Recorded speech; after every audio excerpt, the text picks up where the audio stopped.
Hello and good evening everyone. आज है 6 नवंबर यानी कि एग्जैक्ट 30 दिन बचे हैं आपके एग्जाम के लिए, जो कि 6 दिसंबर से स्टार्ट होने वाले हैं। और इन 30 दिनों में आपकी कितनी अच्छी तैयारी हो पाती है, आप कितना अच्छा रिवीजन कर पाते हो या कौन से मोस्ट इंपॉर्टेंट टॉपिक आप कवर करते हो, इससे डिसाइड होगा आपका रिजल्ट। सो आज हम बात करेंगे 30 डेज एंड 30 टॉपिक्स के बारे में। मैं आपको 30 ऐसे टॉपिक बताने वाली हूँ जो आपको इन 30 दिनों में कवर करने हैं। लेकिन इसका मतलब ये नहीं है कि आपको बाकी कुछ नहीं पढ़ना है, बट ये 30 टॉपिक ऐसे हैं जो कि 101% जहां से क्वेश्चन बनता है। सारी 10 यूनिट जो पेपर 1 की हैं, सारी 10 यूनिट से मिलाकर ये 30 टॉपिक मैं आपको बताने वाली हूँ, ठीक है। सो फर्स्ट यूनिट से देखिए, टीचिंग एप्टीट्यूड की अगर हम बात करते हैं तो सबसे पहला जो टॉपिक है लर्निंग थ्योरीज, जो कि कोलबर्ग की थ्योरी है, स्किनर की, पेवलो की, वाइगोट्स्की की, एल्बर्ट बंडूरा एंड ओसबेल। ये कुछ थ्योरीज हैं जो कि आपको पढ़नी है, जहां से क्वेश्चन अक्सर बन जाता है। उसके बाद evergreen topic level of teaching. 3 type के जो लेवल ऑफ टीचिंग है, memory, understanding and reflective teaching, ठीक है। उसके प्रोपाउंडर के नेम एंड इनको डिटेल में पढ़ना है, क्योंकि अभी वो टाइम नहीं है जहां ऊपर ऊपर से क्वेश्चन पूछे जाते हो। इन डेप्थ आपके क्वेश्चन आते हैं एग्जाम में, तो आपको ये टॉपिक सारे ही इन डेप्थ कवर करने हैं। उसके बाद स्वयं एंड स्वयं प्रभा एंड मूक। अभी स्वयं प्रभा में 80 चैनल हो गए हैं, तो स्टार्टिंग के 5 चैनल और लास्ट के 5 चैनल किस रिगार्डिंग है ये देख कर जाना। उसके बाद type of evaluation, placement, formative, diagnostic and summative, ये टाइप्स ऑफ इवेल्युएशन आपको पढ़ना है। देन सीबीसीएस पढ़ना है, चॉइस बेस्ड क्रेडिट सिस्टम। उसके बाद रिसर्च एप्टीट्यूड की बात करें तो types of research, quantitative and qualitative में जितनी भी टाइप्स की रिसर्च बनती हैं सारी पढ़नी है।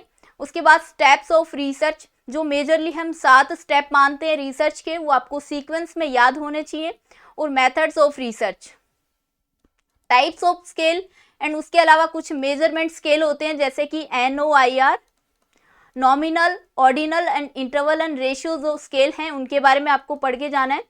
थीसिस एंड आर्टिकल राइटिंग, जो format and style of referencing हम पढ़ते हैं MLA एंड APA, ये टॉपिक भी अच्छा है, आपको कवर करना है। And most important topic plagiarism, आपको बिल्कुल स्किप नहीं करना है। प्लेगरिज्म से क्वेश्चन हमेशा बनता है। उसके बाद फैलेसी पढ़नी है, formal fallacy and informal fallacy and हेतुवाभास। देन नेक्स्ट टॉपिक है आपका स्क्वायर ऑफ ऑपोजिशन और मूड्स एंड फिगर, आपको पढ़ के जाने। Then school of philosophy, Venn diagram से क्वेश्चन बन जाता है। टाइप्स ऑफ परमाणा, जो 6 टाइप के परमाणाज हैं, प्रत्यक्ष, अनुमान, उपमान, शब्द, अर्थपत्ति एंड अनुपलब्धि। प्रत्यक्ष जिसको परसेप्शन भी बोलते हैं, अनुमान इन्फेरेंस, उपमान कंपैरिजन, शब्द वर्बल टेस्टिमोनी, अर्थपत्ति इम्प्लीकेशन एंड अनुपलब्धि नॉन एप्रीहेंशन। ये सारे परमाणाज को आपको डिटेल में पढ़ना है। आईसीटी में एक फुल फॉर्म हमेशा आती है, सो बहुत ज़्यादा फुल फॉर्म नहीं पढ़नी है, 50-60 इंपॉर्टेंट फुल फॉर्म्स पढ़ लेना, वहाँ से एक आपकी जो फुल फॉर्म है उससे क्वेश्चन बन जाएगा। उसके बाद types of memory, number system से एक क्वेश्चन आ जाता है। डिजिटल इनिशिएटिव, कई बार रिसेंट इनिशिएटिव से क्वेश्चन आ जाता है, कई बार पुराना भी पूछ लेते हैं, 3 से 4 साल पहले का भी पूछ लिया जाता है।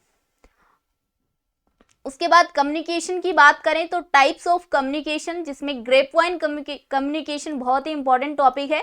Synchronous and asynchronous communication, interpersonal, intrapersonal, group, public, mass communication, ये सारे आपको पता होनी चाहिए। उसके बाद mass media theories and models, जैसे कि अरिस्टोटल की थ्योरी है, लोसवेल का मॉडल है, सेनन एंड वीवर, बैरलो का SMCR जो मॉडल है उसके बारे में आपको पढ़ के जाना है। Number series, letter series, codes, इससे रीजनिंग के 1 से 2 क्वेश्चन बन जाते हैं जो कि काफ़ी इजी होते हैं। उसके बाद फ्रैक्शन, अगर मैथमेटिक्स की बात करें तो टाइम एंड डिस्टेंस से, रेशियो से, प्रपोर्शन से, परसेंटेज से डेफिनेटली क्वेश्चन आता है, प्रॉफिट एंड लॉस से भी आता है, इंटरेस्ट से कई बार आ जाता है, कई बार नहीं भी आता है, डिस्काउंटिंग से आता है, एवरेज, टाइम एंड वर्क, ये कुछ इंपॉर्टेंट टॉपिक हैं मैथमेटिक्स के जहाँ से क्वेश्चन बनते हैं।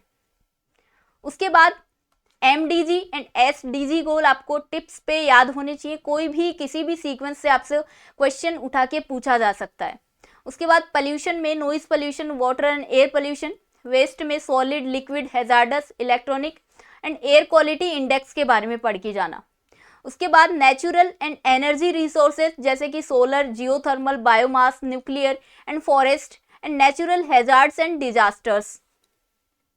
नेक्स्ट इंपॉर्टेंट टॉपिक पीडी का environmental protection act EPA 1986, national action plan on climate change, international agreements efforts, Montreal protocol पढ़ना है, रियो समिट पढ़नी है, कन्वेंशन ऑन बायोडाइवर्सिटी पढ़ना है, क्योटो प्रोटोकॉल हो गया, नगोया हो गया, Paris agreement, ISA international solar alliance और COP28। ये कुछ इंपॉर्टेंट, ये तो बहुत ही ज़्यादा इंपॉर्टेंट टॉपिक हैं जो आपको पढ़ के जाना है। COP28 से भी एक क्वेश्चन बन सकता है। उसके बाद 26 नंबर टॉपिक आपका institutions of higher learning and education in ancient India, NEP। आपको नेशनल एजुकेशन जो पॉलिसी है 2020 तो पढ़ के जानी ही है। इसके अलावा 68 एंड 86 की जो पॉलिसी है उसके भी मेजर पॉइंट्स आपको पढ़ने हैं। उसके बाद HECI के जो 4 वर्टिकल हैं वो आपको पढ़ने हैं। और अभी जो NIRF रैंकिंग आई थी 2023 की, उसके बारे में आपको पढ़ना है कि कौन सा इंस्टीट्यूशन टॉप 1 है, टॉप 2 है या टॉप 3 है, जो कि कई कैटेगरी में रिलीज होती है। उससे एक क्वेश्चन बन सकता है करंट अफेयर का। उसके बाद हायर एजुकेशन कमीशन आपको पढ़ने हैं डेफिनेटली, जैसे कि राधा कृष्णन कमीशन हो गया, Kothari commission, Mudaliar commission, Hunter commission, NKC, Wood dispatch, Sadler commission और बाकी भी अगर कोई कम्युनिकेशन कमीशन हो तो आप पढ़ लेना। उसके बाद टाइप्स ऑफ यूनिवर्सिटी जैसे कि central, state and deemed universities हैं, उनके बारे में थोड़ा थोड़ा जो भी इंपॉर्टेंट टॉपिक हैं वो पढ़ लेना। ये कुछ बॉडीज़ हैं जैसे कि NAC हो गया, NBA, UGC, AICT, रूसा अभियान था, उसके बारे में पढ़ लेना। UGC के कुछ पोर्टल पढ़ के जाना जो कि आपको UGC की वेबसाइट पे ही मिल जाएंगे। आपको इतने भी अगर आपने पोर्टल पढ़ लिए उसके बारे में कि किससे रिलेटेड है तो भी आपका क्वेश्चन बन जाएगा। उसके बाद role of women in higher education, ये भी इंपॉर्टेंट टॉपिक है, एक क्वेश्चन बन जाता है।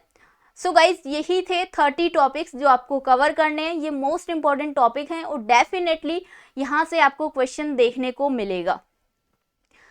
इसके अलावा आपको टेलीग्राम चैनल अगर ज्वाइन करना हो तो JRF वाइब्स नाम से आप ज्वाइन कर सकते हैं। और अगर आपका paper 2 journalism and mass communication है तो टेस्ट सीरीज भी लॉन्च हो चुकी हैं जो कि आपको JRF अड्डा की वेबसाइट पे मिलेंगी। मैंने ऑलरेडी टेस्ट सीरीज को कैसे इनरोल करना है पूरी डिटेल के रिगार्डिंग वीडियो बना रखा है। ऑलराइट, सो मिलते हैं गाइस नेक्स्ट सेशन में। Thank you.